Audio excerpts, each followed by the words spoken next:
I've walked through forests so silent they felt alive, so dark they swallowed the light off my headlamp, and so heavy with secrets that even the wind seemed afraid to speak.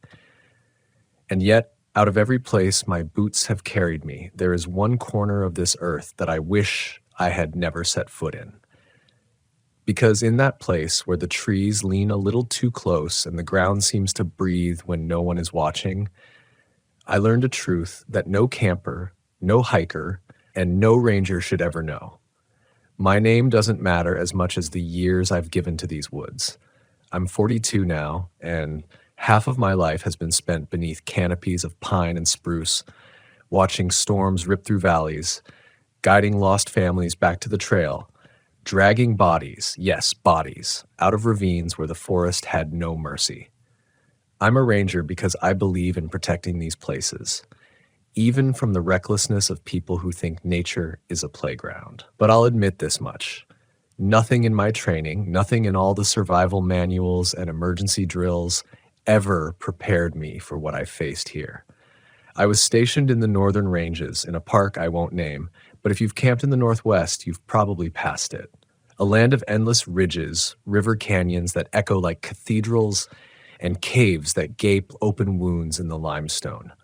The locals, loggers, old-timers, the kind of people who measure their lives in seasons of hunting and snowfall, call some of these caves breathing mouths. When I first heard that phrase, I thought it was just mountain folklore, something to scare children away from dangerous places. But the longer I stayed, the more I realized the old men didn't laugh when they said it. They didn't smile. They looked at the ground, muttered about lost dogs, and poured another shot of whiskey. I brushed it off, of course. You have to. If you let every campfire tale worm its way into your head, you'll never make it through a night shift without jumping at shadows. But the thing about shadows is, sometimes they move when there's no light. The first time I felt the forest pressing in on me was late autumn. The air had that brittle bite of cold, and the undergrowth was littered with copper leaves. I was tracking a report of strange calls, something a pair of campers swore sounded like a woman crying deep in the timberline. I remember thinking, it's probably a cougar. Their screams can peel the soul out of your chest if you don't know what you're hearing. But the couple was shaken enough that protocol said I had to check. So I went in alone, rifle slung, radio strapped. The forest was damp that night, the kind of damp where every step squelched like rotten sponge. I followed the sound up a ridge until the trees thinned and the moonlight bled silver across the rocks. That's when I heard it, faint, stretched thin through the pines. A sob. Now, I'm not the kind of man who rattles easy. I've heard hikers scream in broken legs, kids cry for their parents, drunks wailing for no reason at all. But this was different. It wasn't panicked. It wasn't sharp. It was deliberate, like someone trying to draw me in. I stopped, crouched low, and just listened. The wind was still, my breath clouded white. Then came a second sound, 3 slow knocks, hollow, as if on wood, though I knew there was no cabin, no shelter, nothing but miles of unbroken trees. I called it in on the radio, just procedure, possible lost individual, Ridge 4, moving to investigate. Static came back, no voice, just static, and then the crying cut off. I can't explain why, but I suddenly felt like an animal with a rifle pointed at its back. That skin-crawling awareness that you're not alone. My training told me to retreat, regroup, call in backup, but something deeper, something primal, told me not to turn my back. So I pressed forward, careful, every nerve buzzing. The sound didn't return. Instead, I caught a smell, faint at first, like damp stone mixed with copper, a scent I knew too well from accident scenes. Blood. It laced the air, carried in waves so subtle you'd almost think it was in your imagination. But I've cleaned enough deer carcasses and stitched enough field wounds to know better. I followed it. God help me, I followed it. Down the other side of the ridge, through thickets that clawed my jacket until I found a clearing. Moonlight spilled across it, catching on something pale against the earth. Bones. Not fresh, not whole, scattered fragments, a jaw with teeth still rooted. A femur splintered clean through. At first I thought elk, maybe bear kill. But as I stepped closer, the shape of the jaw didn't lie. Human. I froze. My pulse hammered so hard I thought it would echo off the trees. I should have bagged the site, radioed command, done everything by the book. But I was transfixed by the way those bones lay, not tumbled by scavengers, not eroded by time. Arranged, neatly, like a rib cage rebuilt, like a puzzle half finished. That's when I heard the breath. Not mine, not an animal's, slow, dragging, wet, like lungs filled with mud. It came from the tree line, maybe 20 feet off, just at the edge of shadow. I lifted my rifle, sighted, and my beam caught on eyes. Too high for a man, too far apart for any deer, and too still. They didn't blink. I don't remember chambering the round, don't remember stepping back, but I remember the way the forest seemed to close behind me, branches knitting tighter, ground swallowing my steps. I retreated up the ridge, rifle raised, until the clearing dipped out of sight. The eyes never followed, but the smell did. It clung to me all the way back to the trailhead, iron and stone, like it had soaked into my skin. When I finally broke through to the service road, my radio crackled back to life, clear as daylight. "Ranger, report in. Do you copy?" I stood there in the gravel, trembling, knowing I couldn't tell them what I'd seen, because even I didn't believe it. How do you explain eyes that don't move, bones arranged like art? A forest that smells like blood without a drop spilled? I filed the report as possible cougar, found animal remains. That was the first time I lied in my career, but not the last, because once you've seen the forest stare back at you, you can't unsee it. And the worst part? That was only the beginning. The night after that patrol, I barely slept. My bunk in the ranger cabin felt tighter than usual, the walls too thin, the darkness too loud. I kept replaying those eyes in the tree line, unmoving, set too far apart, fixed on me like they weren't seeing me so much as measuring me. And worse than the sight was the silence. No growl, no snarl, no crack of branch when it retreated. Just observation. I told myself what I always told myself. Animals behave strangely. The mind plays tricks under stress. But I didn't believe it. Not really. The smell clung to my clothes even after 2 showers, like the forest had stamped me with something invisible.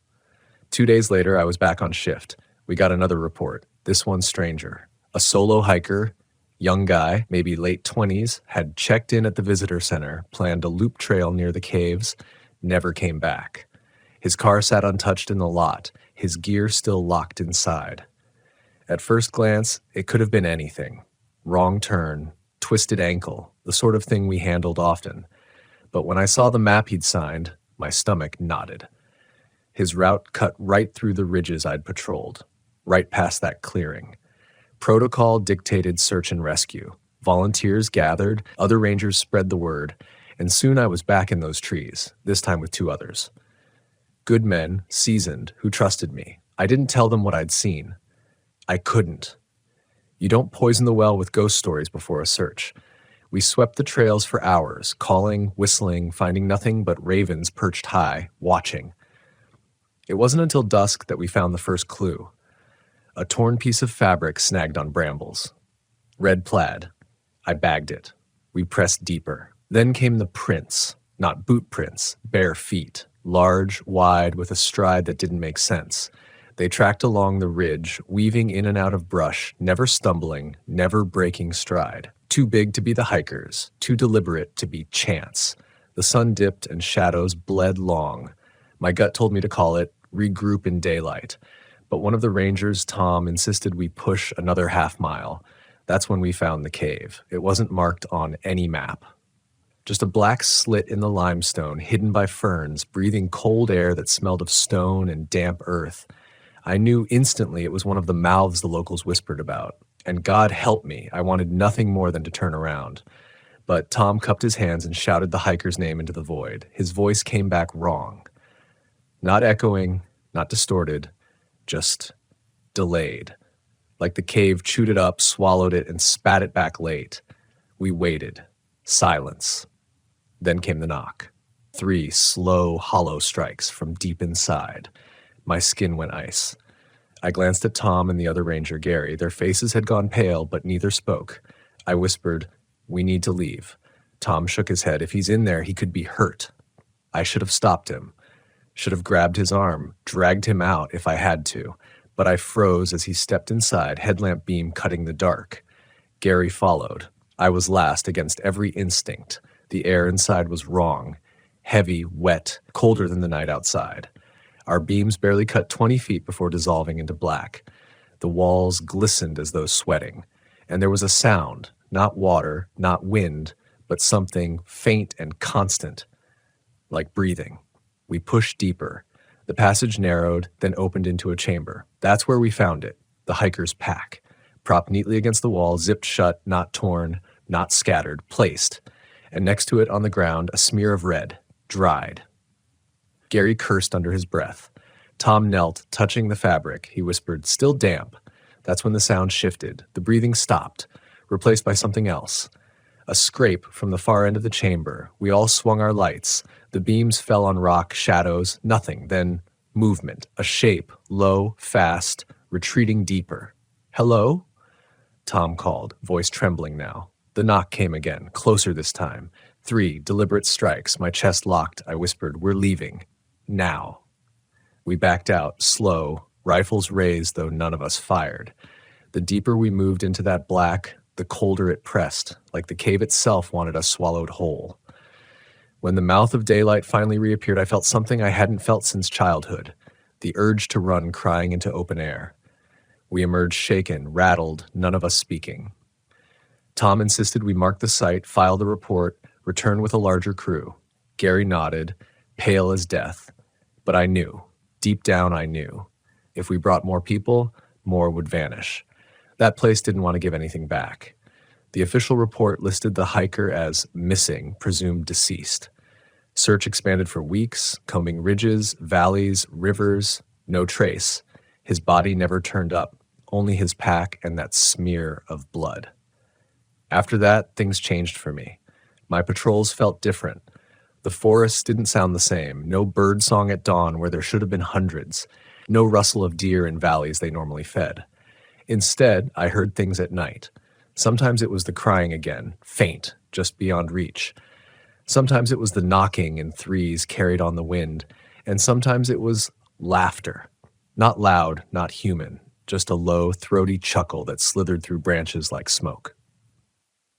I stopped sleeping in the cabin, moved to my truck, parked under the sodium lights of the lot, engine closed if I needed to go. My colleagues noticed, of course. I told them it was the cold. They didn't press.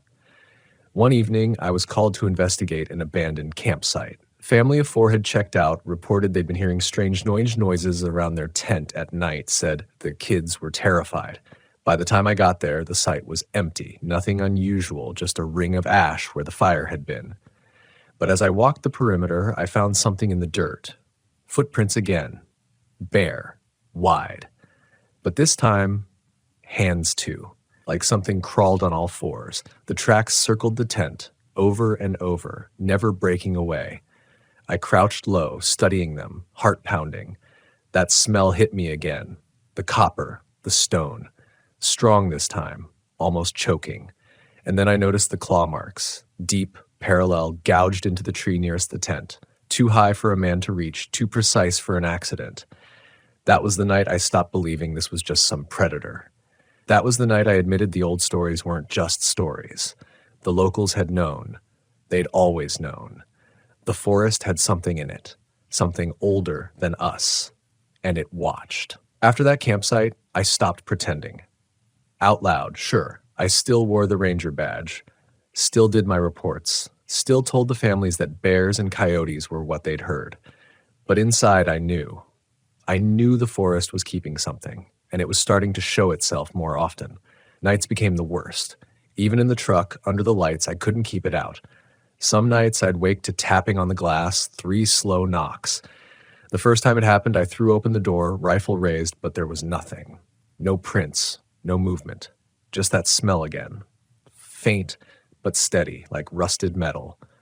Other nights I'd hear breathing outside the cab, long, rattling pulls of air, as though something too big to see was standing just feet away.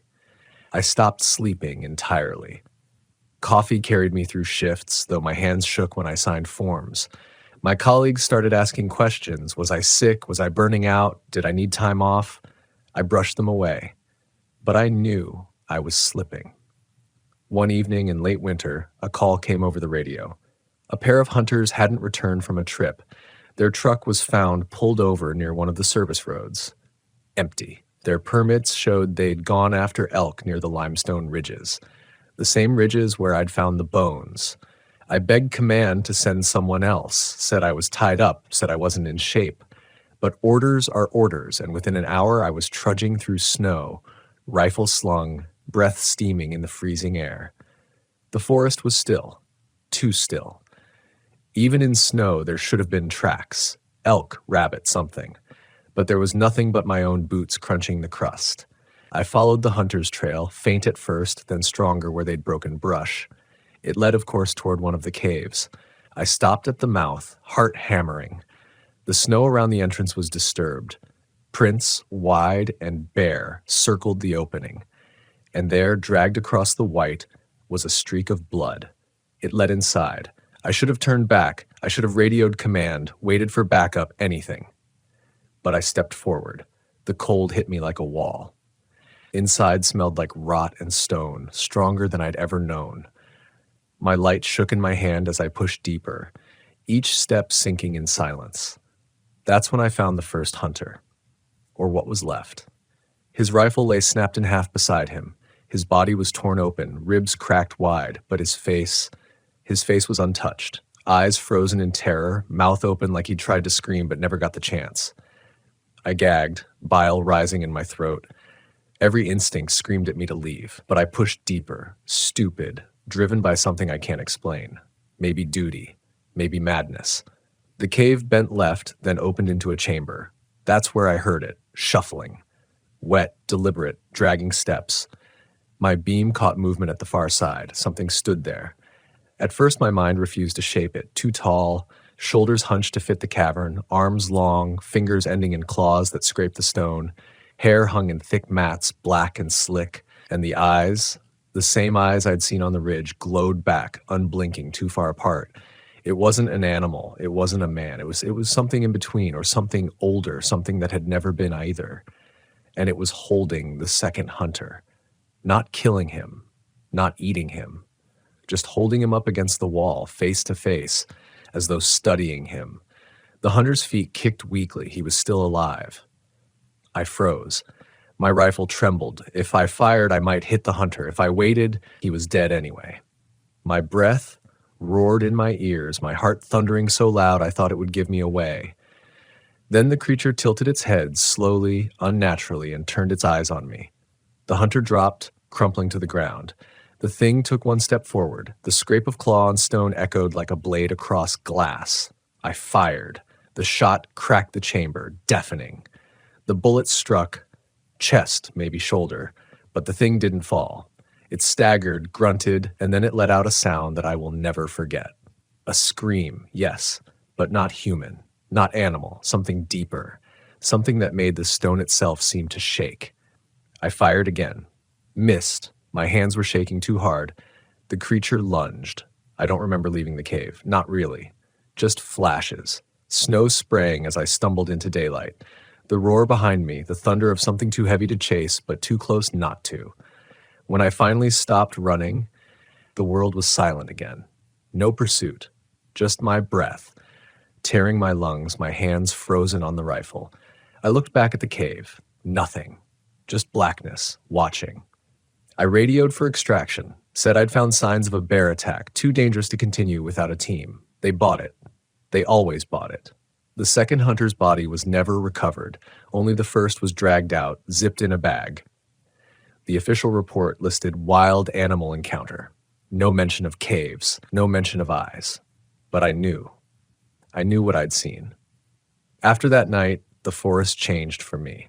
Every tree felt like it leaned closer, every cave like an open throat. I couldn't escape the sound of those claws scraping stone. Couldn't shake the sight of those eyes. And the worst part? Sometimes when I'm on patrol, I hear 3 knocks in the distance. And sometimes they answer when I knock back. After that winter, I changed. Not just the way I worked, but the way I breathed, the way I lived. I used to walk those trails with pride, chest out, scanning the ridges like a guardian. Now every step felt stolen, borrowed against a clock I couldn't see. My badge felt like a paper shield, my rifle like a toy in the hands of a child. The others noticed. Rangers don't say much, but we read each other the way you read weather on the horizon. Tom asked if I'd seen something I wasn't telling. Gary said maybe I should take leave, clear my head. But when I looked in their eyes, I saw it, the hesitation, the same silence the locals carried. They knew. Maybe not the details, not the smell of copper in the wind, not the sound of knocks in the night, but they felt the forest the same way I did. They just hadn't admitted it yet. That spring, disappearances rose, hikers, hunters, even a drifter who had camped illegally. Most were written off as accidents, slips, hypothermia, getting lost. But the truth sat in my gut like a stone. I knew where they went. I stopped going near the caves alone, but the forest had a way of pulling me back. It was May when the storm rolled in. Lightning carved the ridges. Rain pounded the earth until the creeks swelled and the trails washed slick. A family of 3 called in from their campsite, panicked. Their tent had collapsed, they were soaked, their radio was cutting out. I drove out with my lights flashing, mud sliding under the tires until the road vanished under fallen trees. From there, I went on foot. The rain drowned out everything. The forest roared, alive, endless. My beam caught on branches whipping, ground slick with roots. I followed the coordinates toward the family's site. My boots sank ankle deep, but I pushed on.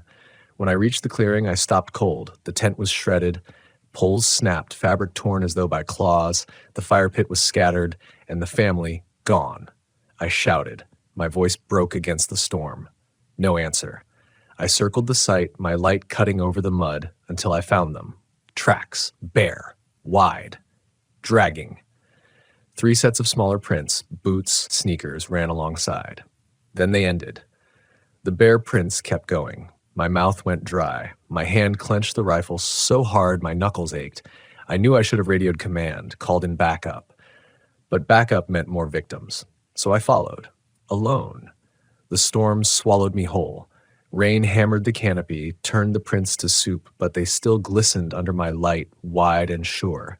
They led me down a ravine, through brush that tore my sleeves, into a hollow where the trees bent low. That's when I heard it. The crying. High, thin, cutting through the rain, a woman's voice just ahead. My chest locked, my boots slowed, sinking deeper in the muck.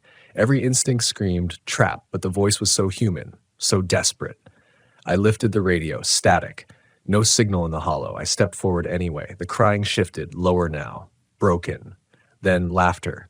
My skin went ice. My beam swept left, then right. Nothing but trunks, water dripping. But the laughter was there, behind me now. Then ahead again, then both. I spun, rifle raised. My light caught on something pale between the trees. A face. But not human. The proportions were wrong. Too long, the eyes too wide apart, the mouth stretched too far. It wasn't a face meant to smile, but it smiled anyway. Teeth sharp, yellow, endless. I fired. The shot cracked through the storm, thunder chasing it. The face vanished. The forest exploded in noise, branches snapping, something crashing through brush, too fast, too heavy. I ran. The ravines swallowed me, mud sliding underfoot, branches whipped my face. I didn't know where I was going, only away, away, away. Behind me, it followed. Not running, not chasing fast, just steady. The sound of claws dragging on bark, a knock, knock. I burst uphill, lungs tearing, rain blinding. My light swung wild, catching on trees on shadows that shifted. My legs burned, my chest heaved. Still the sound followed. Knock, knock, knock. When I finally stumbled onto the service road, I collapsed in the mud, rifle slipping from my grip. My chest convulsed, breaths ragged. The storm raged, but the forest was silent. No sound of pursuit. I forced myself up, half crawling, half running back to the truck. I slammed the door, locked it, hands shaking so hard I could barely fit the keys. When the engine roared to life, relief nearly broke me. But as I pulled away, my headlights swept the tree line. And there it was, standing just beyond the reach of the beams. Too tall, too still, its face just visible, smiling. I floored it. Didn't stop until the station lights cut the night. The family was never found. Their car sat for weeks in the lot until relatives came to collect it. The report listed lost in storm, presumed drowned. But I knew. I told no one what I'd seen that night. I couldn't. Who would believe me? Who would believe a ranger sworn to protect could admit he was being hunted himself? From then on, every call, every shift, every walk into those woods felt like a test. How long before it wanted me next? How long before it dragged me to the caves, laid me out like bones in the clearing? And yet, I stayed. I don't know why. Duty? Maybe.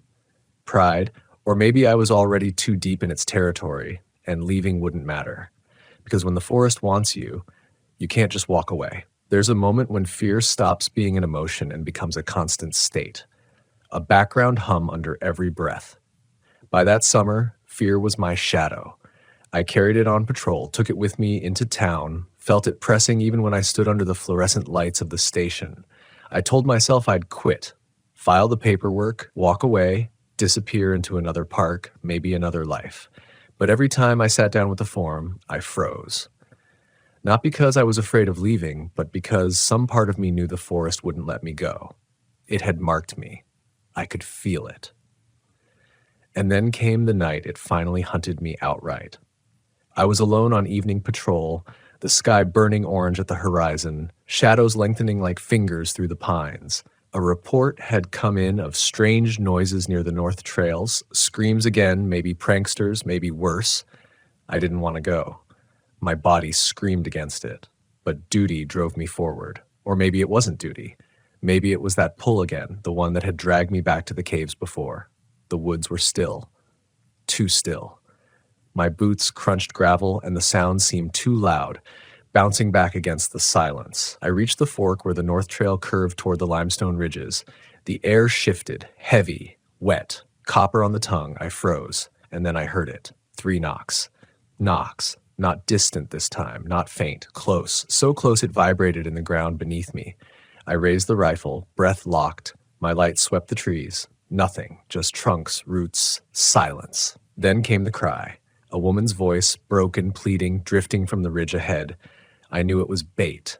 I knew it as surely as I knew my own name, and still, my legs carried me forward. The trail narrowed, brush clawing at my sleeves. The air grew colder. My beam cut the dark, and there it was, the mouth of a cave yawning open, exhaling a breath that reeked of stone and rot. The crying came from inside. I should have turned back. I knew that. But some force greater than me, curiosity, dread, maybe the forest itself, pushed me in. The dark swallowed me whole. My light flickered against walls that seemed to sweat. The passage bent and twisted, opening into chambers where the air pressed tight. My boots echoed on stone, the sound too loud, bouncing like whispers. The crying stopped, and in its place came breathing. Deep, slow, wet. I swung the beam, chest hammering. Nothing. Just stone. But the sound was everywhere, all around, vibrating in the rock. Then movement. Something shifted at the far edge of the chamber. My light caught a glimpse, an arm too long, a hand dragging claws across the wall, sparks flying. It stepped forward. For the first time I saw it whole. 7, maybe 8 feet tall. Shoulders hunched, hair matted and dripping. Its skin was mottled, stretched too thin over bone. The eyes glowed pale, wide apart, unblinking. And the mouth, God help me, the mouth split too far, filled with jagged teeth that seemed too many for a single jaw. It moved with a fluidity that didn't belong in something that size. Silent, except for the scrape of claws. It was between me and the exit. I raised the rifle, hands shaking, and fired. The shot cracked stone, tore into its chest. It staggered, but didn't fall. It looked down at the wound, then up at me as though amused. It tilted its head, smiled. Then it moved, not running, not lunging, just closing the distance in slow, deliberate steps as though it knew I had nowhere to go. I backed away, heart slamming, fumbling another round. Fired again. The bullet struck, and again it flinched, but didn't fall. The chamber shook with its roar, deep, guttural, enough to rattle the stone dust from the ceiling. I turned and ran. The passage twisted, my light swinging wild. Behind me it followed. Heavy steps, claws dragging, breath echoing. Not fast, never fast, just steady. always close enough that I could feel it. The tunnel forked and I veered left, lungs tearing. My boots splashed into water, a shallow pool flooding the floor. The beam caught on bones scattered in the muck, skulls, femurs, ribs, too many to count, arranged in patterns I couldn't understand. The thing's shadow filled the passage behind me. I stumbled, splashing through the water, until the tunnel narrowed so tight I had to squeeze through sideways. Rock scraped my shoulders. My light flickered. My breath came ragged. Behind me, the scraping of claws grew louder, closer. I burst into another chamber and froze. The walls were covered in marks, scratches, symbols, some crude, some intricate, gouged deep into the stone. I didn't recognize them, but I felt them, deep in my bones, old, wrong. The air stank of copper. Then came the knocks, not from one place, from everywhere, the walls, the ceiling, the floor, 3 at a time, slow, deliberate. My mind cracked. I screamed into the dark, voice breaking, "What do you want?" And for the first time it answered. Not in words, not in language, in sound. Laughter, low, guttural, filling every crevice of the chamber until it felt like the cave itself was laughing. My legs gave out. I fell to my knees in the muck, rifle slipping. My beam landed on the far wall, and there, half buried in the stone, was a shape I wish I had never seen. A face. Not alive, carved, fossilized, maybe human once, maybe not. Its eyes were wide, its mouth stretched in the same jagged grin. And then I realized there wasn't just one. The chamber was filled with them. Dozens of faces etched into the rock, all grinning, all staring. I staggered back, horror choking me. My light swung, and the creature stood there, blocking the tunnel, closer than it had ever been. Its eyes locked on mine, its mouth stretched wider. I don't remember how I escaped. The next clear memory I have is daylight burning my eyes as I stumbled out of the cave, collapsing onto the wet grass. My hands were torn, my clothes shredded, the rifle gone. The forest was silent, and behind me, from deep within the cave, came 3 slow knocks. I didn't file a report. What would I have written? Encountered something not human in the caves. It followed me. It let me go. That kind of thing doesn't go into the daily logs, not unless you want to spend the rest of your life behind a locked ward, doped until the memories blur. So I wrote nothing. I told no one. But the silence didn't protect me. The first night after, I woke drenched in sweat, heart hammering, because I dreamed of faces in the rock, not carved, not fossilized, moving, turning, grinning, their teeth clattering in unison. The second night, I woke to the sound of knocking, not outside, inside, from the walls of the cabin, 3 at a time, slow, measured. By the third night, I'd stopped sleeping at all. The forest was different now, or maybe I was. Every sound was sharper, every shadow deeper. The wind carried voices that seemed to whisper my name. The trees leaned in closer like they were listening. And the worst part, the feeling that something had followed me out. I'd catch glimpses at the edge of my vision, a shape between the trees, tall, still, watching. Every time I turned my head, it was gone. But the sense of being observed never left. I tried to rationalize stress, exhaustion, trauma, but deep down, I knew. The forest had put its mark on me. I couldn't even look at the caves anymore. When patrol took me near the ridges, I'd detour miles out of my way just to avoid that yawning black mouth. My hands would shake. My throat would close. But the sound still found me. The knocks came at random hours, sometimes faint, sometimes so loud they rattled the cabin glass. Always 3. Always deliberate.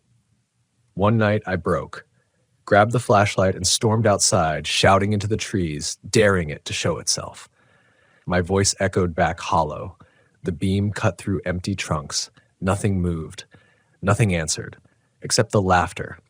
It rose from the dark like smoke, curling through the trees. Not loud, not close, just enough to remind me I wasn't alone. I dropped the light, fell to my knees, and for the first time since that night in the caves, I cried. I couldn't tell anyone. My colleagues already looked at me strange, too jumpy, too pale, eyes ringed with sleeplessness. If I spoke, they'd call it stress, maybe offer leave. But leave wouldn't fix this. This wasn't in me. This was in the land itself. Weeks passed like that. Patrol, silence, knocks, laughter. Each day a little more of me fraying at the edges, until I began to notice something worse. Other rangers were hearing it too, small comments in the break room. Strangest thing last night, thought I heard knocking out by my porch. Or swear I heard a woman crying near the trails, but no one was there. They brushed it off. Jokes. Ghost stories. But I knew. The forest was reaching out, touching more than just me, and then came the disappearance. A rookie ranger, fresh out of training, eager, full of questions. He went to check on a noise near the northern ridges and never came back. Search teams combed the area for days. Nothing. No tracks, no signs of struggle. Just gone. When I heard the report over the radio, my stomach turned cold. I didn't join the search. I couldn't, because I knew what they'd never find. The forest had taken him. After that, everything spiraled. More reports of screams, more strange vanishings, campers, hunters, hikers, the files filled with missing persons, most tied to that same stretch of land. The caves, always the caves, and every time I passed their direction, I felt it. The weight, the watching, the certainty that one day it would call me back. I started drinking more, coffee by day, whiskey by night. Neither dulled the edge. My hands shook constantly. My uniform hung loose. Colleagues whispered when they thought I couldn't hear, "He's not right. Something happened out there." They weren't wrong. One evening, I sat at my desk, staring at the paperwork I'd tried to complete 100 times. Resignation, transfer, escape. The pen hovered over the page, but I didn't sign, because deep down I knew the truth. You don't leave something like this. The forest doesn't let go. I think about that first day often, the day I felt the pull long before I understood it. Maybe I was chosen, maybe I was cursed, or maybe the forest just knew I was weak enough to hear it. And here's the part I've never told anyone. Sometimes in the quietest hours, I hear more than knocks. I hear words, not clear, not human, but layered, like dozens of voices speaking at once. They don't use my name, not exactly, but they know me. They call me back. I haven't gone. Not yet, but I know one day I will, because the forest is patient. It waits.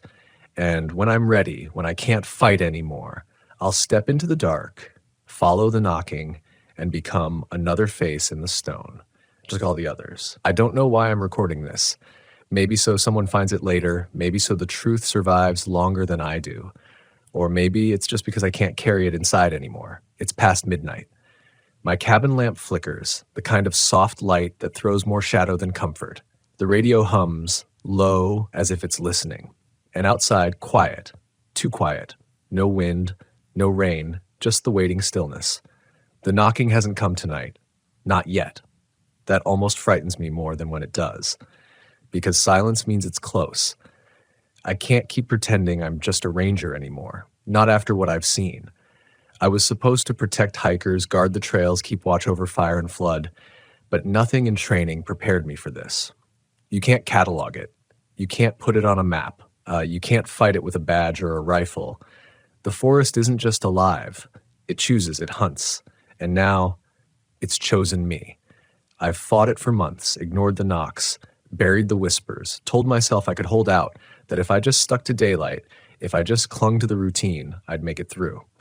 But the truth is, I'm worn down. I haven't slept in days. Food tastes like ash. My hands never stop trembling. The forest has a way of stripping you down until you're nothing but raw nerve and fear. And then it offers the only thing that feels like relief. Surrender. I think that's what happened to the others. The rookie, the family, the hunters. They didn't just vanish. They gave in. Sometimes I imagine what it's like for them now. Not gone, not dead, changed. Faces in the stone, eyes that never close, voices woven into the whispers of the pines, part of something larger, older, endless. Maybe that's the secret this land keeps. That survival isn't about walking out of the woods, it's about being absorbed by them. And I can't fight anymore. I keep telling myself I'll leave, hand in my badge, get in the truck, drive until the forest is nothing but a line in the rear view. But every time I try, I stop. Tires on gravel, engine idling, and then the pull. Like invisible hands on the wheel, turning me back. You don't leave this place. You don't turn your back on it. Tonight feels different. Heavier. Like the air itself is pressing against the cabin walls, waiting for me to step outside. And I will. Not because I want to, because it's inevitable. I think about all the rangers before me, the ones whose names are carved on plaques, whose stories get told around campfires, heroes, protectors, guardians of the wild. But what if some of them didn't die in accidents? What if they walked into the same caves I did, drawn by the same whispers, and never came back? What if their legacy isn't in the plaques, but in the stone? I hear it now. The knocks. Slow, patient, 3 at a time. Not on the walls anymore, not on the door. Inside, in the very bones of the cabin. The lamp flickers again. The radio crackles, voices bleeding through, dozens at once. I can't understand the words, but I feel them, like heat against my skin, like fingers tracing my skull. They want me to come, and I will. If someone's listening to this later, know this, the forest doesn't care who you are. Camper, hunter, ranger, it doesn't matter. If you stray too close, if you listen too long, it finds a way inside you. And once it does, it doesn't let go. So don't come here. Don't look for me. Don't follow the caves, because you'll hear it too. And once you hear it, you're already lost. I'm leaving the cabin now. My boots are by the door. Rifle's still on the rack, but it won't matter. Light's almost gone, but I don't need it. I can see the trail in my head. Every step, every turn, down to the hollow where the caves breathe cold air. I know the way. I've always known. The knocks are louder now, faster. They don't echo. They call. And I'm done resisting. If anyone ever asks what happened to me, tell them the truth. I wasn't taken. I wasn't killed. I went willingly, because the forest waits. The forest chooses. And tonight, it chose me. The recording ends here. Static fills the line for a long, unbroken minute. Then, faintly under the crackle, comes the sound of knocking. 3 at a time. Slow, patient, endless. The woods never forget, and neither do I. There are nights when the wind whistles through the branches, and I swear it is not the trees that are speaking. It's the voices of those who came before me, layered over one another, whispering warnings too old for me to fully understand. I've been a ranger long enough to know that silence carries weight, and the forest is never truly silent. Even when it looks still, even when the ground is frozen and the pines are hushed under snow, something is listening. And when you've walked long enough among these ridgelines and canyons, you begin to feel its gaze. My name isn't important anymore. What matters is the role I took, the life I chose. I've spent the better part of my years serving as a forest ranger in the Northern Rockies, patrolling a vast stretch of wilderness where people vanish without a sound, where storms come down like fists, and where the land seems to test the limits of your endurance. Folks who come here for a weekend hike see the beauty, the glassy lakes, the scent of lodgepole pine, the sweep of elk herds across a meadow. But beauty is a mask. Beneath it lies something older, stranger, and hungrier. I came into this work believing I'd be the protector, the one who knew the trails, who rescued the lost, who carried a kind of quiet authority over the wild. But over the years, I've realized that's just the illusion we feed ourselves to stay sane. Out here, you aren't the protector. You're the intruder. I remember my first year vividly. I was 26 then, proud, restless, with a mind full of maps and emergency protocols. The senior rangers told me to respect the woods, but respect was too easy a word. What they meant was fear. And I didn't learn that until one night in late autumn, when the snow hadn't yet settled, but the nights were already sharpening their teeth. I was assigned to a remote cabin, a checkpoint deep in the back country where the nearest road was 20 miles of rough trail away. My job was to monitor the area for signs of poaching, track any late-season hikers, and radio in each evening.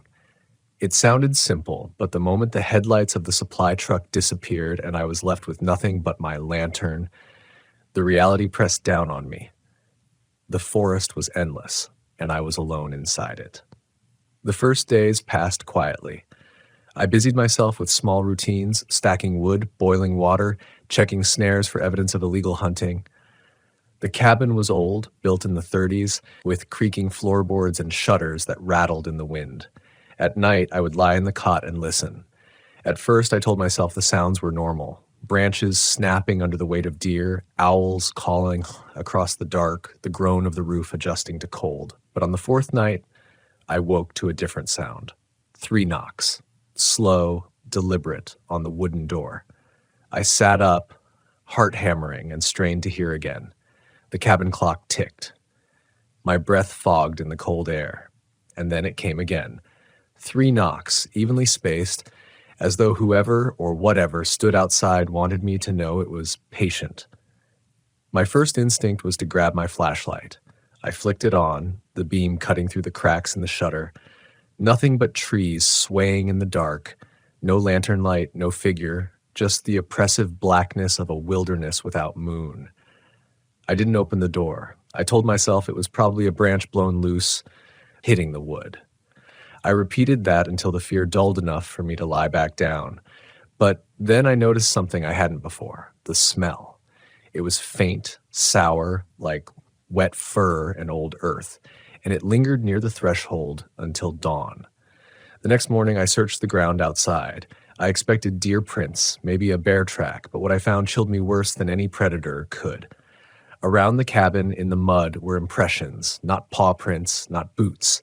They looked human, but elongated, as if each toe had been stretched, pulled unnaturally forward. I didn't radio it in. That's something you learn early in this line of work. You don't share every oddity. Otherwise, you'll get a reputation. Or worse, they'll pull you from the field. And I wasn't about to give up my post over something I couldn't even explain. So I filed it away in my mind, convincing myself I'd been half asleep, misreading shadows and shapes. But the knocks came again, not every night, not predictably, but often enough to fray my nerves. Sometimes it was at the door, sometimes at the window shutter, sometimes on the roof itself. 3 knocks, always 3. And always, when I forced myself to look outside, there was nothing waiting for me. By the 10th night, I stopped sleeping altogether. It wasn't just the knocks, it was the dreams. I'd close my eyes and see a cave. At first, it was just a void, a black hollow in the earth. But as the dreams deepened, I began to smell the same sour musk from the door, to feel damp air pressing against my lungs. And in those dreams, I wasn't standing at the entrance, I was being pulled in. Something inside wanted me closer. That was the first time I truly doubted myself. Out here, doubt is dangerous. It eats at your judgment, makes you second-guess every decision. You need clarity to survive. But clarity was slipping from me. I tried to ground myself in routine again. I tracked along the ridgelines, checked the meadows, listened for elk. That's when I found the first carcass. A deer, torn open not by wolves, not by any predator I recognized. Its ribcage was spread wide, as if pried apart by enormous hands. No flesh remained. Just bone, clean and gleaming in the pale sunlight. I told myself it was scavengers, a coincidence. But then I found another, and another. Always the same, split open, emptied, left like an offering. And then came the night when the knocks didn't stop at 3. It began as usual, 3 measured raps at the door. I held my breath, waiting for silence, but instead the knocks continued, faster, louder, as if whoever was outside had grown impatient. I braced myself, hand on the rifle by my cot, pulse hammering in my ears, and then silence. Except not silence. A voice. A low murmur, so quiet I almost convinced myself I was imagining it. It didn't form words I could understand, not at first, but the cadence was unmistakably human. And then, clear as the mountain air, it spoke, "Open." I stayed frozen until dawn. When morning came, I opened that door for the first time after a knock. What I found was worse than any tracks. On the wooden threshold, carved deep with something sharp, was a single word, cave. The word stared back at me like a wound cut into the wood. Cave. The edges of the letters were jagged, carved with haste or force, yet deliberate enough to leave no mistake. My throat tightened. I reached down and touched it, running my fingers along the grooves. The cuts were fresh, the splinters still rough. Whoever, or whatever, had written it had done so in the hours between the voice outside and the breaking dawn. For the first time in my career, I didn't feel like a ranger. I felt like prey. I stepped out into the morning air, the cold biting at my cheeks, and circled the cabin. The prints were back, those same elongated impressions in the mud. They led from the tree line to the porch, and then away again, vanishing into the dense underbrush. No human could have walked like that. No boots could have left such marks, and yet they had a shape, a symmetry that wasn't animal either. I wanted to radio it in. My hand hovered over the transmitter more than once. But what would I even say? That someone had carved a word into my door in the middle of nowhere with footprints that didn't belong to any known species? That I was dreaming of caves that smelled of rot and musk? The voices on the other end would laugh, or worse, they'd note it down, file me under unreliable, and I'd never be trusted with a remote post again. So I kept it to myself. That day I forced my legs to keep moving. I followed one of the old elk trails north, deeper into the ridges, searching for signs of the poachers we were told might be operating in the area. But the forest pressed against me differently now. Every branch creak was a whisper. Every gust of wind seemed to carry the same low murmur I'd heard outside the cabin. And always, in the back of my mind, that carved word pulsed. Cave. By midday, I reached a gorge I'd never seen before. It wasn't marked on any map. The rocks jutted down into a narrow split in the earth, and from below came a draft of air colder than the surface wind. I crouched there, staring down into it, and the smell hit me, sour, musky, damp. The exact same scent that had hung at my cabin door. I told myself not to climb down, but my feet disobeyed. Step by step, I descended the slope, gripping roots and stones, lowering myself into the mouth of that gorge. The deeper I went, the stronger the smell became. It wasn't just scent, it was atmosphere, a heaviness that coated my tongue and clung to my lungs. Halfway down, I heard something move inside. Not the rustle of an animal, not the snap of a twig, something larger, heavier, dragging. The sound of stone against stone. That's when I saw them. Carvings etched into the rock near the entrance. Not words this time. Symbols. Circles overlapping, jagged spirals, lines that bent back on themselves like broken limbs. Some were shallow scratches, others gouged deep into the stone as if by claws. I didn't stay long enough to see more. My instincts finally overpowered my curiosity. I scrambled back up the gorge, every nerve in my body screaming to get away. By the time I reached the ridge, I was gasping for air, my hands trembling uncontrollably. I turned back once, and for a moment, I swear I saw something shift in the darkness of that cave. Not a figure, not clearly, just the impression of movement, like a shadow pulling itself deeper into the earth. I ran back to the cabin before sunset. That night, I barred the door, stacked wood against it, kept the rifle across my lap, and still the knocks came. 3, steady, measured. My heart pounded against my ribs, sweat freezing on my skin, but I didn't move, I didn't open. Then the voice returned. Closer this time, right against the wood. Come back. I pressed my hands against my ears, rocking in the cot like a child, willing myself not to listen. But the voice didn't stop. Over and over, it whispered the same 2 words. Come back. Come back. Until finally exhaustion won, and I collapsed into uneasy sleep. The dreams were worse. In them I stood inside the cave, lantern in hand. The walls pulsed like living flesh, the symbols glowed faintly, carved into something that wasn't entirely stone. And deeper in the shadows I heard breathing. Slow, immense, patient. The kind of breathing that belongs to something too large to be contained. I woke with a taste of dirt in my mouth. For the next week, everything blurred together. Days of aimless patrols, nights of endless knocking. The carcasses grew more frequent. Elk now, torn apart the same way as the deer. Once I found a moose, split open and hollowed out, its massive antlers tangled with strips of flesh that looked peeled, not torn. My hands began to shake even in daylight. My reflection in the lantern glass looked thinner, paler. I spoke less into the radio. I feared that even my voice might carry something back with it if I wasn't careful. Then one night, the knocking stopped. For the first time in weeks, the forest was silent. No knocks, no voice, just the endless hush of snow beginning to fall. I almost cried from relief. I told myself maybe it was over, that whatever had haunted me had moved on. I slept soundly for the first time, and in that sleep I dreamed again of the cave. But this time I wasn't alone inside it. There was someone beside me, another ranger. I couldn't see his face, but I knew him, knew by the outline of his uniform, the way he held the lantern steady. He turned toward me, and when he finally raised his head, I saw my own face staring back. He smiled, my smile, and whispered, "You never left." I jolted awake, choking on the smell of musk. The cabin door was open. I hadn't opened it. I was sure of it. Yet the wind blew through the room, scattering papers, rattling the lantern on its hook.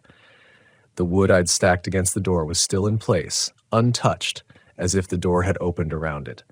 Outside, the snow was fresh, unbroken. No footprints, no sign of entry.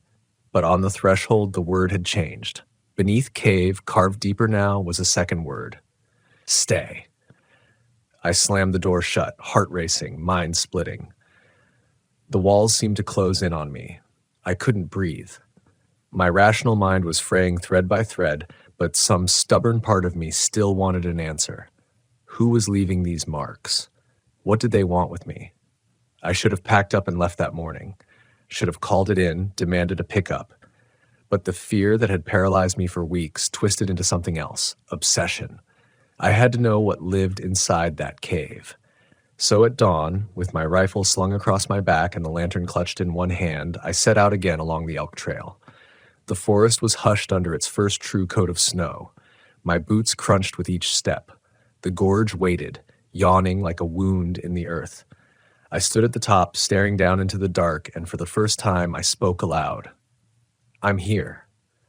The breath of the cave answered, a long, damp exhale rising to meet me, and I began to descend. The air thickened with every step I took down the slope. The snow gave way to mud, slick and dark, and the scent, God, that scent, wrapped itself around me like damp cloth. Wet fur, old blood, and something sweet beneath it, like rot left too long in the heat. My lantern's glow quivered against the walls of the gorge, spilling into the cave mouth that waited below. The closer I drew, the more wrong everything felt. The sounds of the forest, birds, wind, distant creaks of trees faded away, replaced by a muffled silence. Not just quiet.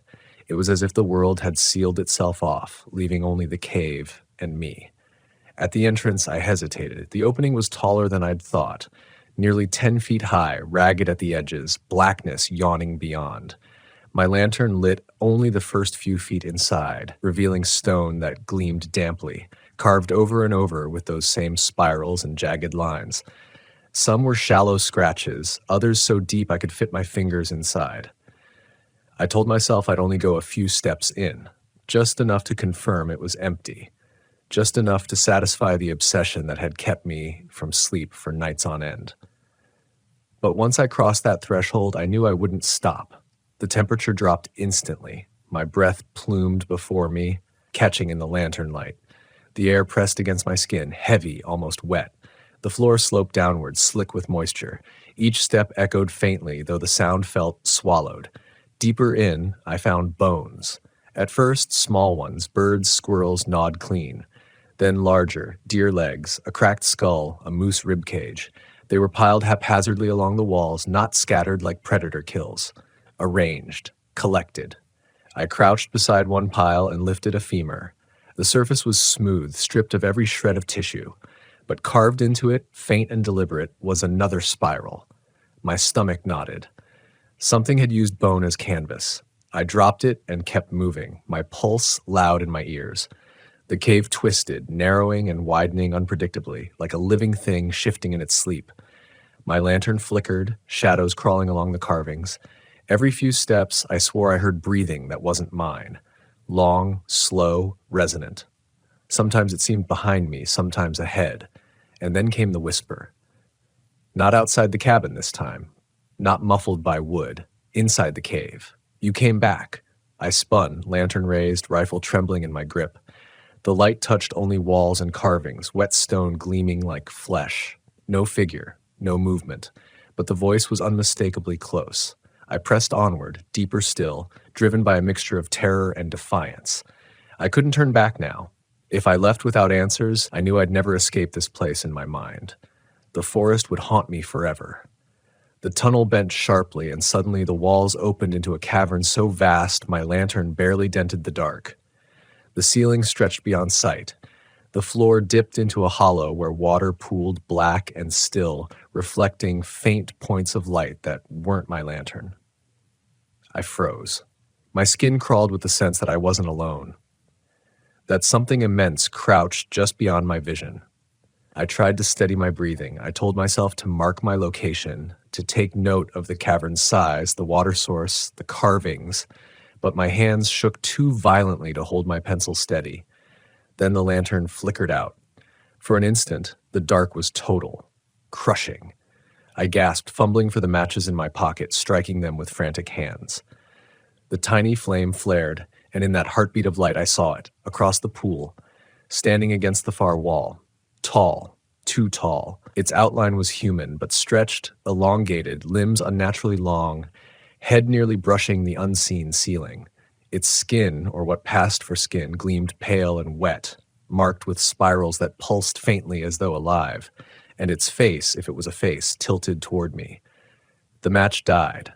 I fumbled with another, striking desperately, the sulfur choking my throat. Light flared again, and it was closer. Across the pool no longer, but halfway, its feet silent on the stone. Its eyes, if they were eyes, glowed faintly like coals submerged in ash. The match went out. I screamed and lit the lantern again with shaking hands. The larger flame roared to life, illuminating the cavern in trembling gold. The pool rippled. The walls seemed to breathe, and the space across from me was empty, gone. My knees nearly buckled. My chest heaved, lungs burning. I turned, ready to flee back through the tunnels, when the voice spoke again. Not whispered this time. Clear. Resonant, coming from everywhere at once. You never left. The words thundered inside my skull, vibrating through the stone itself. My lantern shook violently, shadows lashing against the walls. And then, from the pool, a hand rose, pale, elongated, dripping with black water. Fingers too many, bending the wrong way, it gripped the stone edge, pulling. Another hand followed. And then the head emerged, slow, deliberate, spirals glowing along its skin. I stumbled backward, rifle raised, though some part of me knew no bullet could matter here. The thing hauled itself onto the stone, water cascading off its limbs, spirals writhing across its body like worms beneath flesh. It stood to its full height, impossibly tall, scraping the ceiling, and bent its head toward me. And then it spoke again. Stay. The lantern dimmed as if the air itself swallowed the flame. The carvings on the walls lit faintly, spirals glowing like constellations. My body refused to move. My legs felt rooted in place. Every instinct screamed at me to run, but my muscles betrayed me. The thing leaned closer, its face inches from mine, though no features were visible beyond those faintly glowing eyes. Its breath rolled over me, wet, cold, reeking of rot. And in that moment, a memory surfaced.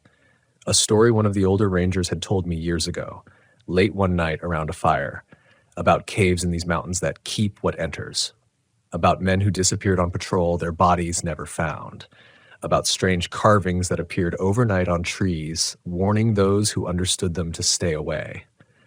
I hadn't believed him then. I thought it was just a tale to unsettle rookies. But standing there with that thing's breath coating my face, I understood. The cave wasn't just a place. It was a hunger. And once it chose you, there was no leaving. The spell broke with a sound, a distant crack of stone somewhere deeper in the cavern. The thing's head jerked, eyes flaring. In that instant of distraction, I forced my legs to move. I ran. The lantern bobbed wildly, light slashing against carvings and shadows. My boots slipped on wet stone, hands scraping against walls as I scrambled back through the tunnels. Behind me, the cavern groaned with a sound that wasn't entirely natural, part stone, part voice, part something alive. The tunnel seemed to stretch, twist, lengthen. My breath tore at my lungs. I tripped, fell, scrambled up again, the lantern nearly snuffing out. But finally ahead, I saw the faint gray of daylight bleeding into the passage. I burst out of the cave mouth and collapsed in the snow, gasping, clutching at the cold earth as if it alone could save me. The forest was silent, still. The cave yawned behind me, its blackness unchanged, innocent, as if nothing had ever stirred inside. But I knew I hadn't escaped it. Because when I looked down at my hands smeared with mud and blood, I saw them, spirals, carved into my skin. I stared at my hands as if they didn't belong to me. The spirals weren't drawn, not smeared with dirt. They were etched, raised, and raw, like welts burned into my skin. I scraped at them with my nails until blood welled, but the shapes remained, stubborn as scars.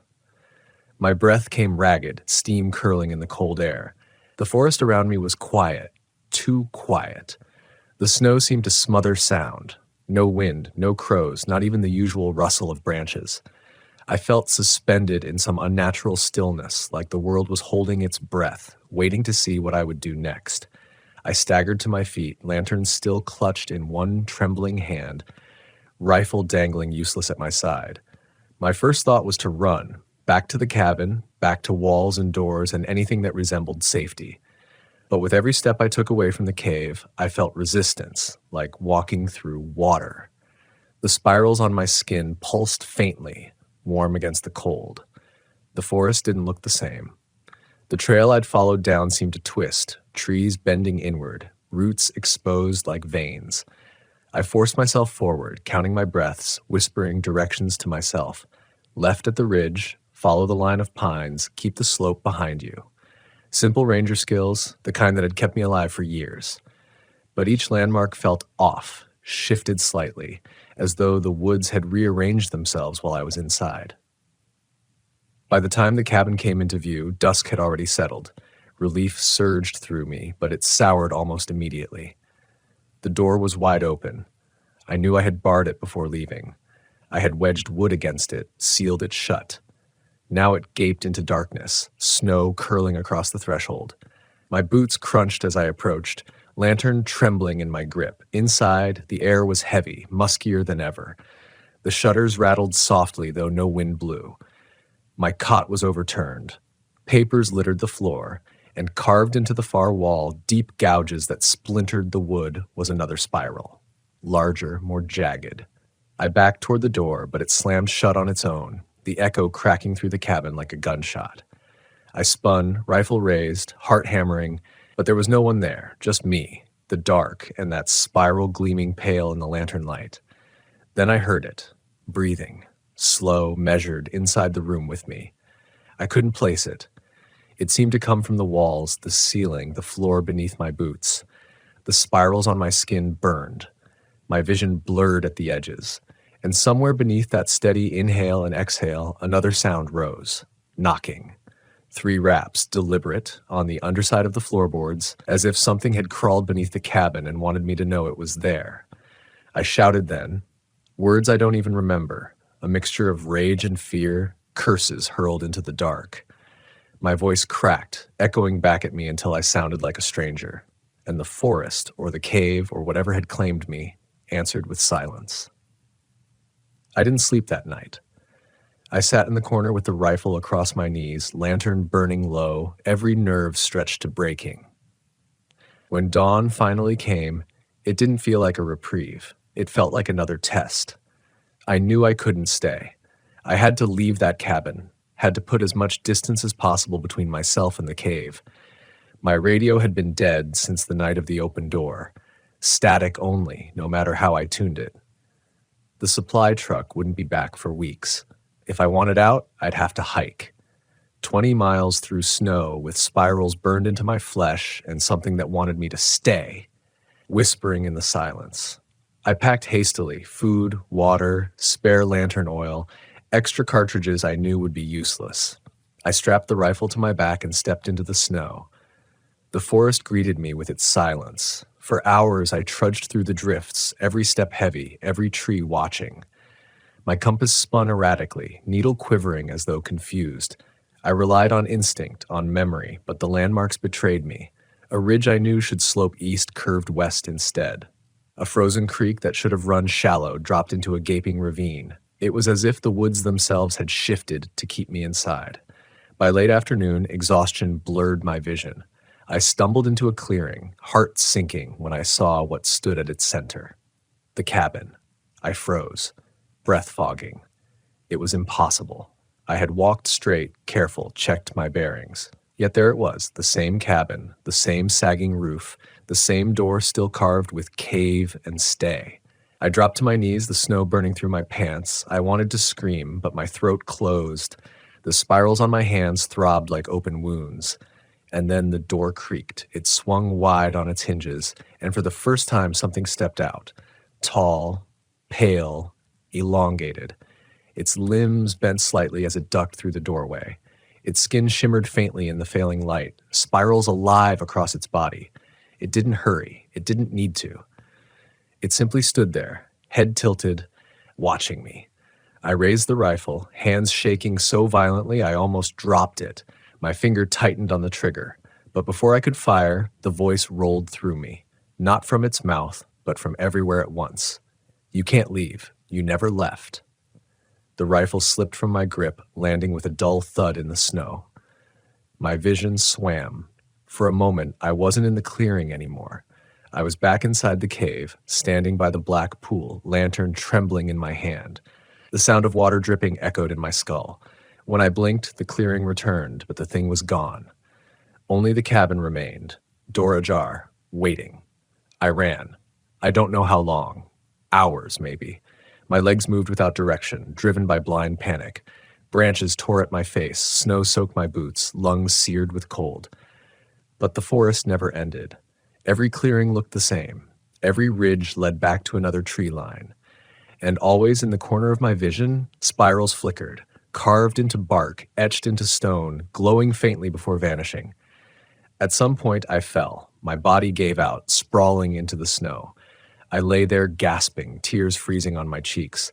I told myself this was where it would end, that the forest had swallowed me like so many before. And then I heard footsteps. Crunching through the snow, steady, human. Relief surged, fragile and desperate. I pushed myself up, lantern swinging, eyes scanning the trees. A figure emerged from the shadows. A man in ranger green, hat pulled low, face hidden in the gloom. My heart leapt. Another ranger. Rescue.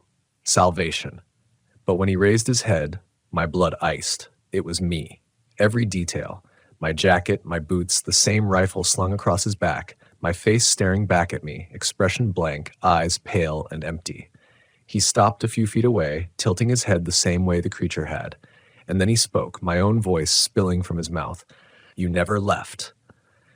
The lantern guttered. Darkness closed in. I don't remember collapsing, but I must have. When I opened my eyes, dawn was breaking, pale light seeping through the trees. I was lying at the threshold of the cabin again, my pack gone, my rifle gone, only the spirals on my hands remained. And the door stood open, inviting me back inside. I didn't move. I couldn't. I lay on the frozen ground, my cheek pressed to the threshold, staring into the dark of the cabin. The spirals carved into the walls seemed to shimmer in the half-light of dawn, as though they were alive, faintly breathing with me. My muscles ached with exhaustion, but deeper than that was a paralysis of the mind. I knew if I crawled back inside, I might never come out again. And yet the longer I stared into that open door, the more it felt inevitable. I whispered to myself, words of defiance, prayers, curses, anything to drown out the silence pressing at my ears. But the silence didn't yield. It seemed to press harder, filling every corner of my thoughts. I pushed myself upright, swaying on weak legs, and stepped back from the threshold. That's when I saw it. Footprints in the snow, not mine. They circled the cabin in slow, deliberate loops, each print elongated and wrong, the same ones I had seen weeks ago. They weren't leading away this time. They always returned to the door like a predator pacing its cage. I wanted to scream. Instead, I forced myself into motion, stumbling into the trees. My breath came in shallow gasps, panic driving me forward. I told myself there had to be a way out, that if I just kept moving, I would find the edge of the forest, the trailhead, the road, anything that meant civilization. But the woods mocked me. Hours passed, the sun arcing high, then dipping low again, and still the trees stretched endless. I marked one with my knife, carving a deep slash into the bark. 30 minutes later, I passed it again. Same mark, same tree. The woods had me trapped. By evening, snow began to fall. Heavy flakes drifted through the branches, muffling the world even further. My stomach cramped with hunger. My canteen was nearly empty, and still, in the edge of my vision, I saw movement. Not clear enough to name, but shapes shifting between the trees, tall, pale, watching. At one point, I collapsed against a log, too drained to continue.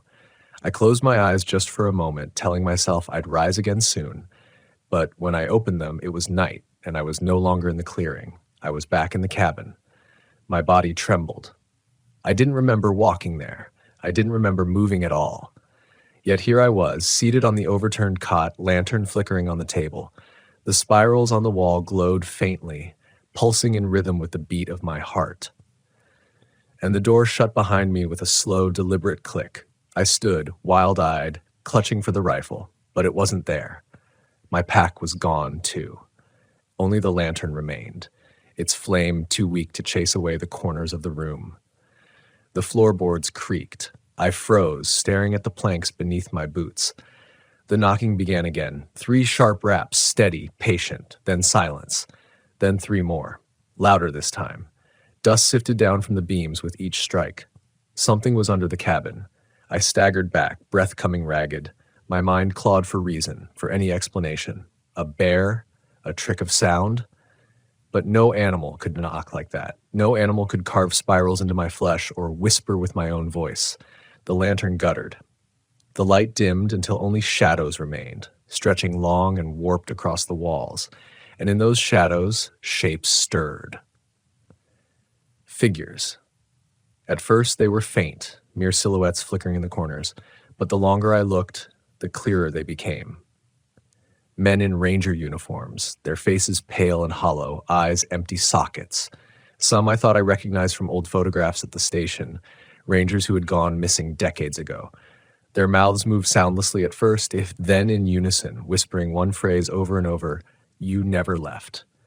I clamped my hands over my ears, but the words sank deeper than sound. They throbbed inside my skull, vibrating through bone and blood. My vision swam.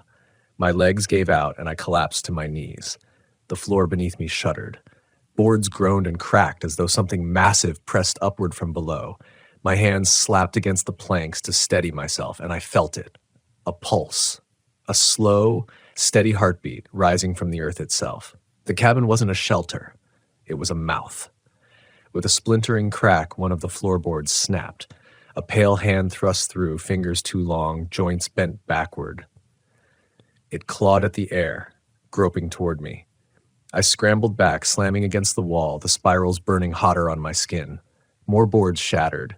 Another hand emerged, then another, until 6 pale arms writhed up from the floor, grasping, reaching. Their skin was carved with spirals, the lines glowing faintly in the lantern's dim light. I screamed, raw and hoarse, and hurled the lantern to the floor. Flames erupted, racing across the boards, licking at the arms. The hands recoiled, but did not vanish. They twisted in the firelight, writhing like worms in a jar. The fire spread quickly, crackling through the dry wood. Smoke filled the cabin, stinging my eyes, choking my lungs. I stumbled toward the door, coughing, eyes streaming, and slammed my shoulder into it until it gave way. I burst into the night air, falling to my knees in the snow. Behind me, the cabin roared, flames devouring it, smoke spiraling into the black sky. I hoped, that destroying it might end whatever had taken root there, that maybe the fire would cauterize the wound. But as the flames consumed the walls, I saw them. Figures standing just beyond the firelight, tall and pale, spirals glowing faintly across their flesh. Not one, not 2, dozens, all watching silently, heads tilted in unison. And then, from the heart of the flames, a voice rose, deeper than before, stronger. It rolled through the trees like thunder, shaking the snow from branches. "Stay." The word rattled my bones. The figures stepped forward in unison, closing the distance between us. Their eyes burned faintly, pale coals in the night. I turned and ran. Snow whipped into my face, branches tearing at my skin, lungs searing with each breath. Behind me, the voice followed, echoing from every tree, every ridge, every shadow. You never left. You never left. You never left. The words beat in time with my pulse. With every step, the spirals on my skin burned brighter, hot as brands. My vision blurred, darkness closing in at the edges. Still I ran, though I no longer knew where. The forest stretched endless, shifting, circling back on itself, until at last my legs gave out. I collapsed into the snow, chest heaving, vision swimming. The trees above leaned closer, branches clawing at the sky. The last thing I saw before blackness swallowed me was a spiral carved into the snow beside my face. Perfect, deliberate, waiting. When I opened my eyes, the world was gray.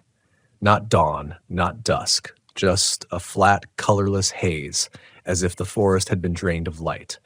I lay on my side in the snow, the spiral beside me now etched deeper, burned into the earth rather than carved on its surface.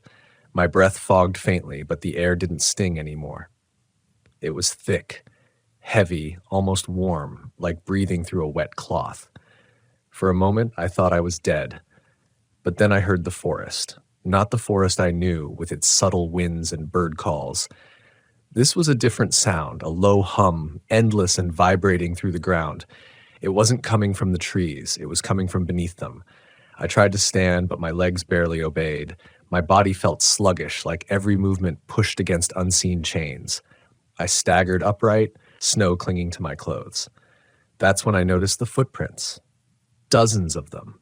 Surrounding me, the same elongated impressions I'd seen outside the cabin, looping over and over, circling me like a pack of wolves closing in on their prey. Some were fresh, edges crisp in the snow. Others had already filled in, softened by the strange gray mist drifting through the trees. And they weren't all the same size. Some were small, childlike, stretched unnaturally long. Others were vast, too large to belong to anything human. All of them led in one direction, deeper into the woods, converging into a path that wound away into the gray. I should have turned the other way, should have tried to run from that path, even if it led nowhere. But the spirals on my skin burned hotter when I looked elsewhere. Only when I faced the prints did the pain ease. It was as if they were guiding me, or hurting me. I followed. The forest shifted as I walked. Trees leaned inward, their branches clawing at the sky. Some bent low enough to scrape my shoulders, rough bark tearing at my sleeves. The hum in the ground grew louder, pulsing with the rhythm of a heartbeat. Every few steps, the mist thickened, curling around my boots, rising higher until it licked at my knees. The path widened into a clearing, and in its center stood something that made my blood run cold. A stone altar. Rough-hewn, ancient, its surface slick with moss and ice. Spirals covered it from top to base, carved so deeply they looked like wounds. Around it, in the snow, bones were piled high, deer, elk, moose, even bear. Some were fresh, crimson still staining them. Others had yellowed with age, and among them, smaller bones. Fragile, human. I staggered forward, breath catching. My lantern, long extinguished, was somehow in my hand again. Its flame guttered weakly, though I hadn't lit it. The spirals on my skin throbbed in time with the glow. And then I heard the voices. Not one, not a whisper. Dozens, hundreds, all at once, murmuring from the trees, from the ground, from the altar itself. Some were male, some female, some so faint they barely rose above the hum. But all said the same thing. You never left.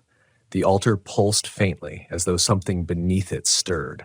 The snow around its base melted, hissing into steam. My knees buckled, a wave of nausea crashing through me. I clutched my stomach, choking back bile, as a crack split the altar's surface. The stone opened. From the fissure rose a pale hand, spiraled and dripping with black ichor. Then another. They pressed against the altar's edges, widening the crack. The voices rose in unison, louder, harsher, until they became a roar. And then it emerged. The same figure I had seen in the cave, but larger now, immense, its body unfurling like something born from stone. Spirals writhed across its flesh, glowing brighter with each heartbeat. Its head tilted as it fixed its coal-bright eyes on me. I staggered back, stumbling into the bone piles. Skulls rolled across the snow, hollow eyes staring. My rifle was gone, my pack gone. Only the useless lantern remained. The thing stepped fully into the clearing, Each movement was deliberate, slow, as though it had no reason to hurry. It raised one elongated hand and pointed at me. The spirals on my skin burned so hot I screamed. "Stay," it said. The word cracked the air like thunder. Snow fell from the trees in sheets. The bones rattled, clattering against each other. My chest heaved, every instinct screaming at me to run, but my legs locked in place. "Stay." The second command rattled my skull. My vision blurred, doubling, tripling, until I saw not one figure but a crowd of them, all identical, all spiraled, all towering over me. Their mouths moved in unison, 100 voices hammering the same word. I dropped to my knees, clutching my head. Tears streamed down my face, hot against the cold. My mind splintered beneath the weight of it, memories flashing in shards. My first patrol, my fellow rangers, the faces of hikers I'd guided to safety. And then those same faces, pale and hollow, standing among the figures. I don't know how long I knelt there, drowning in that command. But somewhere deep inside, a voice not my own whispered, "You don't belong here." I seized onto it. The last scrap of defiance I had left. "No," I croaked, my voice ragged. "I don't stay. I don't belong." The figures froze. For the first time, silence fell. The spirals on my skin dulled, flickering uncertainly. The largest of them stepped closer, lowering its head until its eyes burned inches from mine. Its voice rumbled low, shaking the marrow in my bones. "You never left." The words pierced deeper than flesh. They sank into memory, twisting my sense of time. In an instant, I was back in the cabin. Then the cave. Then the clearing. Over and over, cycling through each moment like I had lived them 100 times. Maybe I had. Maybe I'd never left that cabin on the first night of knocking. Maybe everything since had been a spiral, looping me through the same fate until I understood. Or maybe this was the cave's gift, to break me until I couldn't tell one reality from the next. The altar cracked wider. The ground trembled. The hum beneath the forest rose into a deafening roar. The thing reached for me, claws bending around my shoulders. My body went limp, mind screaming though no sound left my throat. And then fire. Not mine. Not the lantern. A surge of flame erupted around the altar, racing through the bone piles, devouring the clearing in seconds. The figures recoiled, their spirals flaring bright in agony. The grip on my shoulders loosened. Through the haze of fire and smoke, I saw them, other rangers. Their uniforms charred, faces pale, eyes burning with something that wasn't human. They moved through the flames like phantoms, circling the altar, chanting words I couldn't understand. The great figure writhed, its spirals dimming, and in the chaos I crawled. Through snow and ash, through the haze of voices and screams, I dragged myself away from the altar. The forest tilted, spinning around me, but I forced my body forward. One breath, then another. One pull of my arms, then the next, until the mist closed in again, and I blacked out. When I woke again, I was lying on my back beneath a sky the color of ash. No sun, no stars, only a flat gray sheet pressing down as if the heavens themselves had burned out. The snow around me was blackened in patches, still hissing faintly where fire had licked it. My throat ached with smoke, each breath a rasp. For a moment, I couldn't remember where I was or who I was. Then the memory returned in shards, the altar splitting, the spiraled figure reaching for me, the fire erupting out of nowhere, the ghostly rangers circling the clearing. I pushed myself up on trembling arms. My skin stung. The spirals carved into me were rawer than ever. Edges blistered, glowing faintly beneath the grime. They pulsed like wounds that wouldn't close. The forest was silent again, but it wasn't the silence of snow or dusk. It was deeper, as if everything alive had withdrawn, leaving only the trees and me. I tried to stand, staggering on unsteady legs, and nearly fell. My lantern was gone, my rifle gone. All I had were my clothes, my burning skin, and the weight of something watching. Always watching. I stumbled forward, desperate for any sign of a trail. My boots crunched over charred bones scattered in the snow. Some were cracked, split, others fused into shapes that made no sense, as though the fire hadn't consumed them so much as revealed what they really were. Everywhere I looked, I saw spirals, burned into tree trunks, melted into the snow, flickering across my vision like afterimages. "You never left," a voice whispered, low, almost tender. I spun, heart leaping into my throat. No figure, just the trees leaning inward like listening giants. I kept moving. I don't know how long, minutes, hours, maybe days. The forest blurred into a haze of gray and black, my breath rattling, legs numb. My sense of direction meant nothing anymore. Every path led deeper, every landmark betrayed me. And then I saw smoke. Not the kind that drifted from the altar, thick and black. This was thin, curling, rising in a steady line. My chest heaved with sudden hope. Smoke meant fire. Fire meant people. I pushed myself toward it, stumbling through drifts, clawing at branches.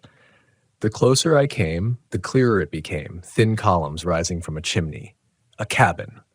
Relief surged through me, so sharp it hurt. Another ranger station, maybe. Maybe a hunter's shelter. Maybe salvation. But as I broke into the clearing, my heart froze. It was the same cabin. Sagging roof, rattling shutters, the door carved with cave and stay. Flames licked weakly at the chimney as though it had never burned down, as though it had never been consumed at all. My knees buckled. I wanted to collapse, to scream, to claw at my own skin until the spirals disappeared. But I couldn't look away. The door creaked, opening slowly, and the same sour musk I'd smelled since the first night spilled out. Inside, light flickered faintly, not fire. Lantern light. And in its glow, I saw him.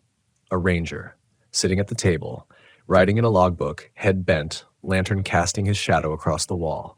I staggered closer, numb with dread. My boots crunched the snow, but he didn't look up. I reached the threshold, hands shaking violently, and whispered, "Who are you?" The ranger raised his head. It was me. My own face, thinner, older, eyes hollow. My hands, his hands, were scarred with spirals, the same as mine. He stared at me for a long moment, then spoke in my voice. "You never left."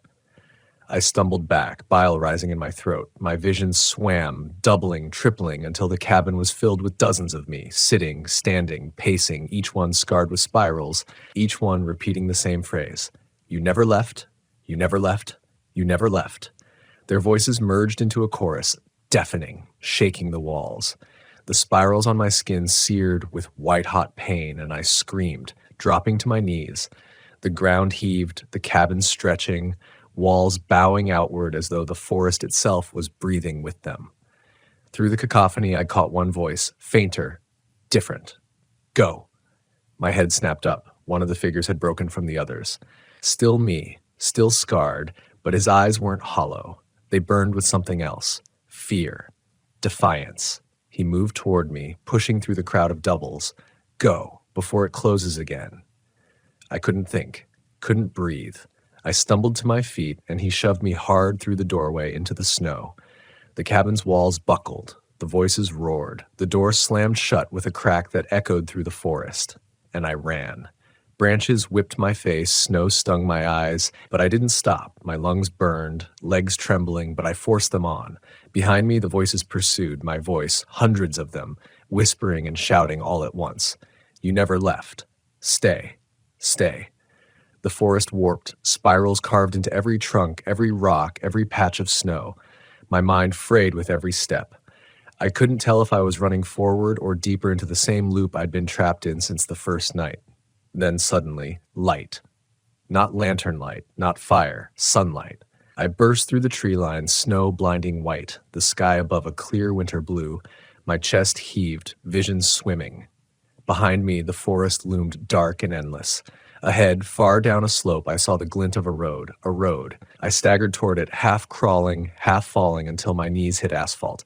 Black, cracked, real beneath my fingers. Relief washed over me so suddenly I sobbed, but when I looked back, the forest was gone, not receding. Gone. Just empty fields stretching to the horizon. No trees, no cabin, no cave, only spirals burned into the snow where the woods had been. I collapsed onto the road, staring up at the pale sky, my body trembling with exhaustion and terror. For the first time in weeks, no voice whispered in my ears. No knocks rattled the air. But when I looked at my hands, the spirals still burned. And I knew the forest hadn't released me. It had only moved inside. The road stretched empty in both directions. Not a car, not a sound, only the black ribbon vanishing into the horizon. I lay there for a long time, chest heaving, waiting for something, anything, to break the silence.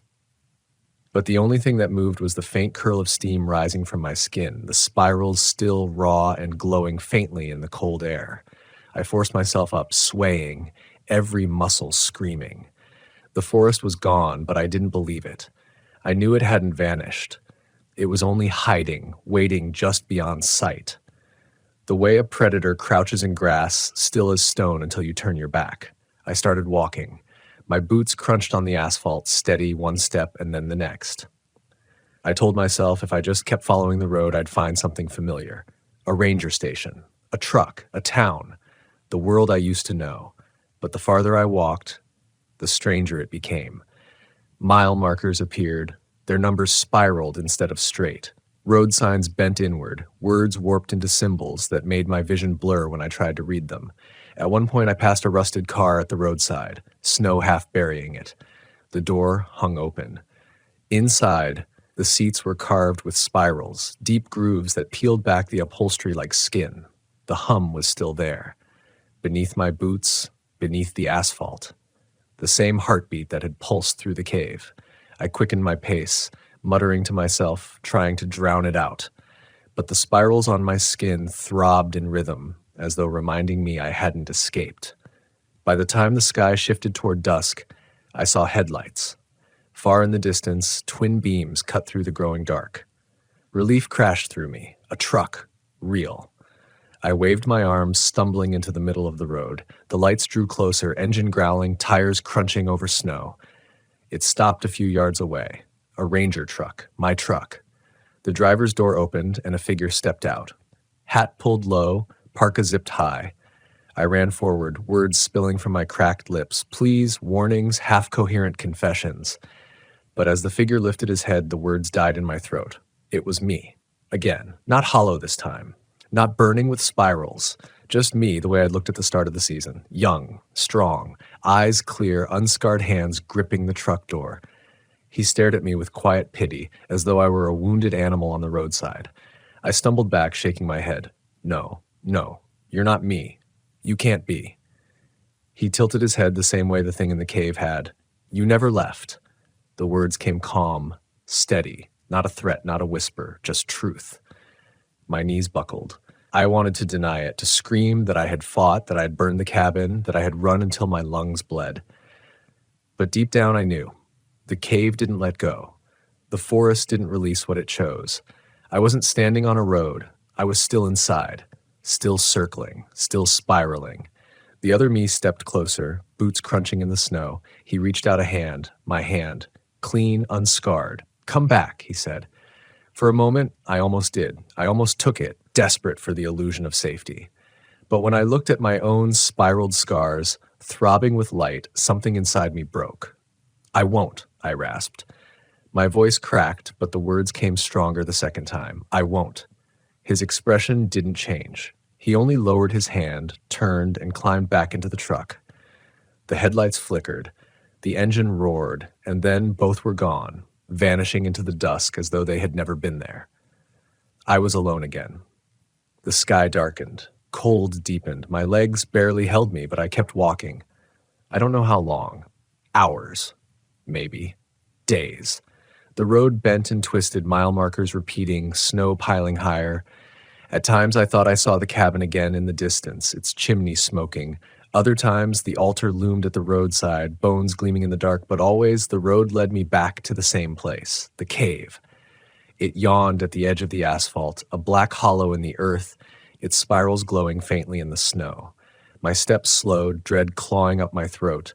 Every instinct screamed to turn back, to run the other way, but there was no other way. The road ended here. It had always ended here. I stood at the mouth of the cave, trembling, the hum so loud now it shook my teeth. The spirals on my skin burned white hot, and I understood I had never left.